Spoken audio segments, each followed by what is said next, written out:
Praise the Lord, brothers and sisters. Today we will reflect on the scripture verse from the Gospel of Luke, chapter 21, verse 33. It says, "Heaven and earth will pass away, but my words will never pass away."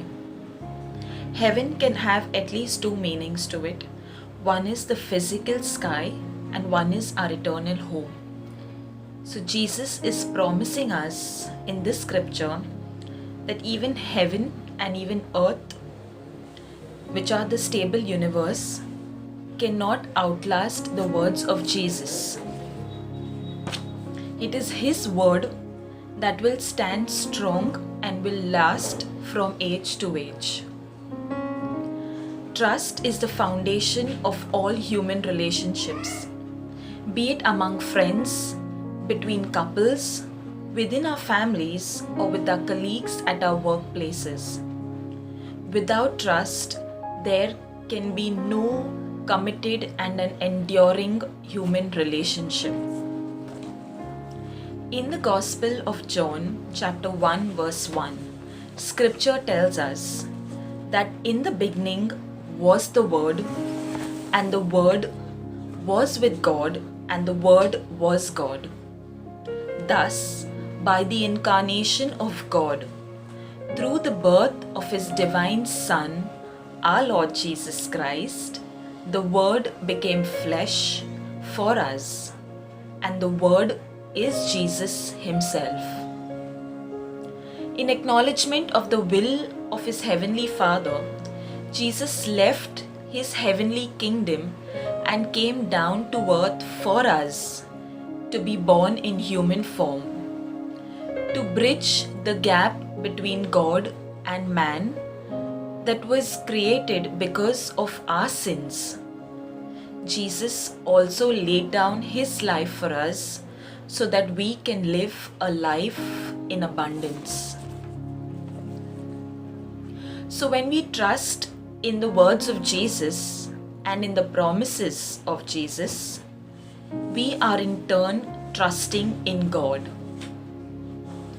It is only and only when we are able to trust God for His plan for our lives and for our families that we will be able to bring to fulfillment God's promise through the prophet Jeremiah in 29:11, which says, "For I surely know the plans I have for you, plans for your welfare and not for harm, plans to give you a future with hope." Travel or commuting has become part and parcel of our human life, whether be it by road, by rail, or by air. Whatever be the mode of transport, we commute so fearlessly only because we place our trust in the human person who navigates our means of transport. In fact, when we travel by air, it involves so much of risk because we are just up high in the air. But yet our hearts are filled with so much of joy, and we have the hope of partaking an amazing experience. The joy, the excitement is experienced even in a very risky journey by air only because we are able to trust the pilot who navigates the flight.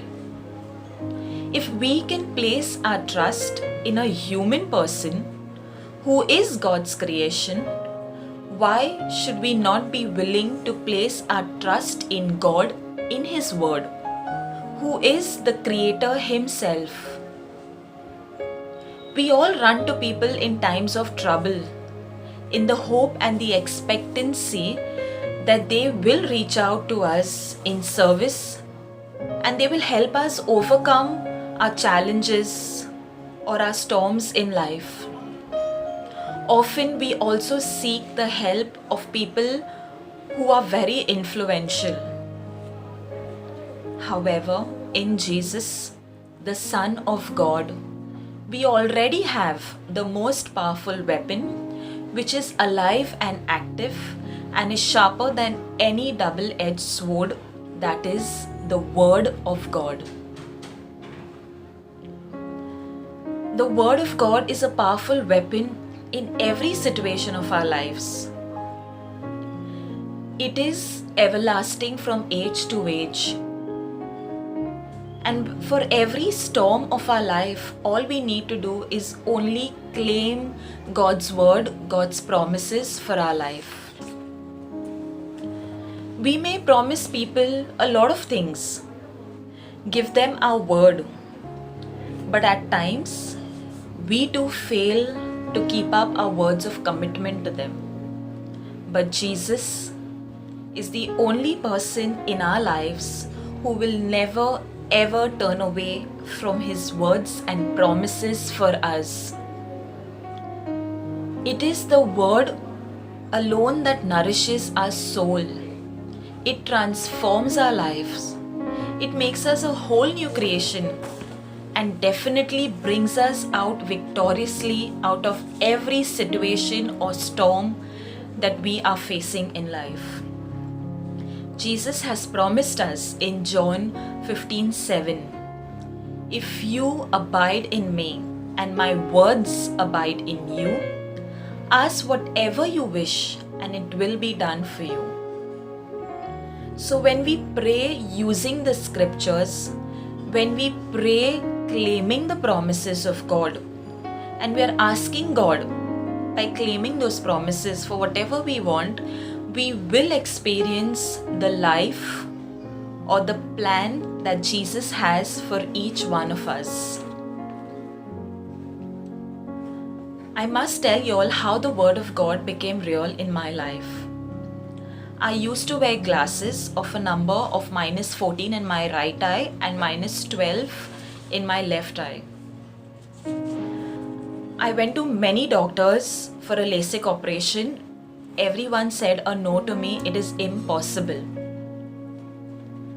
A relative recommended a doctor who had operated her eye too. But that doctor too said that a LASIK is just impossible for your eye. And she suggested me that to do an ICL. ICL is an operation of a lot of risk. It operates the nerves of your eye. And on the original lens, they put another lens. And it would cost me about $1 lakh. I was yet not convinced deep within. My heart was troubled. I was hopeless. I was just like, I gave up on it. Just after 2 weeks, the doctor calls me and she asks me, we were to book an appointment. We were to fix a date for your operation. I just told her that I'm not very sure yet. I need to yet speak to my family and I will get back to you. And at that moment, after cutting the call, I just said, Lord, I do not know what to do with this operation. I do not know if I have to go in for it or no. It is also costing me more than $1 lakh. In the same evening, as I was back home from work, my mother tells me that she happened to meet a student of hers after years. And he had done his eye operation, but his number was much lesser than my number. So he recommended his doctor to me. We went there the next day. The doctor, after checking my eye, everything, he said, we can do a LASIK for your eye. But he said that I can correct your number only till -12. So your right eye, which has a number of -14, will still have a number of -2 after the operation. So I asked him, what about the ICL? He said, you are too young to go in for that operation. It involves a lot of risk and it makes no sense, because if anything happens to that lens that we put on top of your original lens, you will be back to your normal lens again with the number of -14 and -12.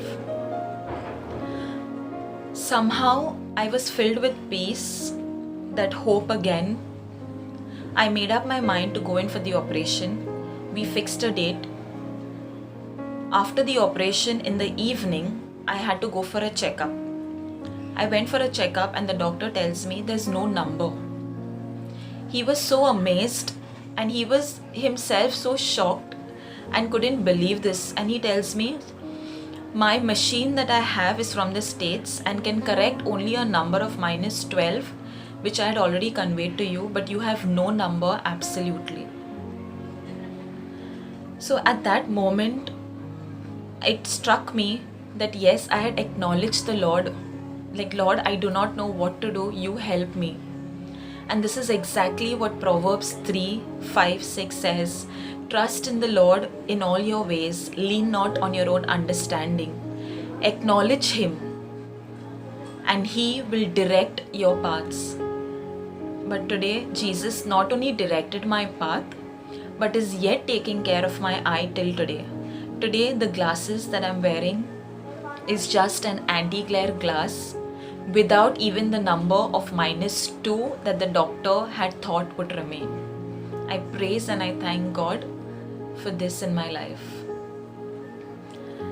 So let's look at Jesus and His words, His promises as the only way for our lives, the only weapon to overcome a storm in our life, and also by understanding what the alphabets of the word trust signifies.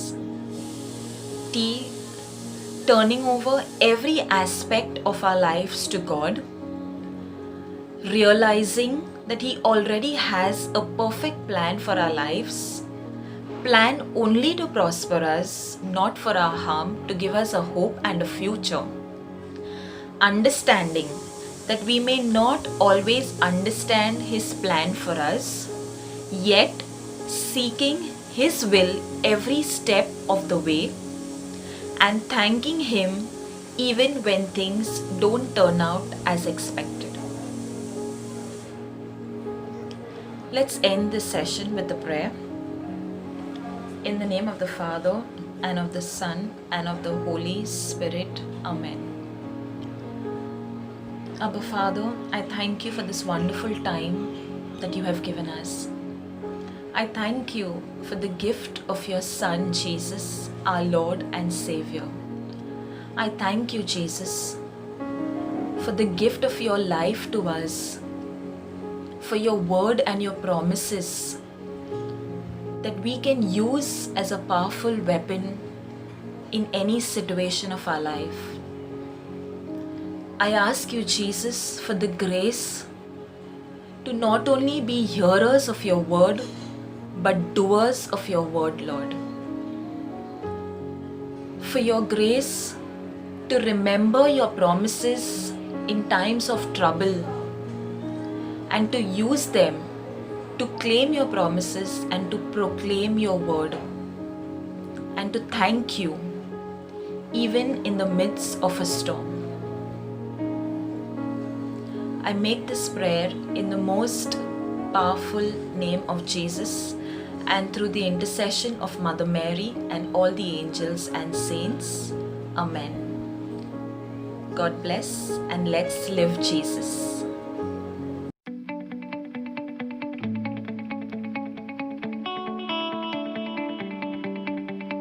I'm Saint Lawrence.